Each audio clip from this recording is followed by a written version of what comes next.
दादाजी बोले, एक बादशाह था जो बहुत खुश रहता था। एक दिन उसने देखा कि एक फकीर हमेशा महल के बाहर बैठा मुस्कुराता रहता है। बादशाह हैरान हुआ, बोला, ए फकीर, तेरे पास ना कपड़ा है ना घर, फिर तू हर वक्त खुश कैसे रहता है? फकीर ने हंसते हुए कहा, जनाब, मेरा दिल भरपूर है। बादशाह ने कहा, अगर मैं तुझे सोना चांदी दूं, क्या तू और खुश हो जाएगा? फकीर ने कहा, नहीं बादशाह सलामत, सोना दिल का सुकून नहीं खरीद सकता। बादशाह ने कहा, चलो आज तुम्हारी आजमाइश करते हैं। उसने फकीर को एक सोने का प्याला दिया और कहा, ये ले जाओ, जहां खुशी मिले वहां से पानी भरना। जब प्याला भर जाएगा तो तुम अमीर बन जाओगे। फकीर निकला, मगर जूं ही वो किसी चश्मे से पानी डालता, प्याला टूट जाता। वो दिन भर घूमता रहा, मगर प्याला कभी नहीं भरा।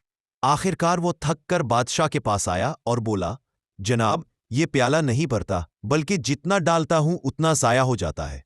बादशाह मुस्कुराकर बोला, ये प्याला इंसान की ख्वाहिश जैसा है, जितना भरो खाली ही रहता है।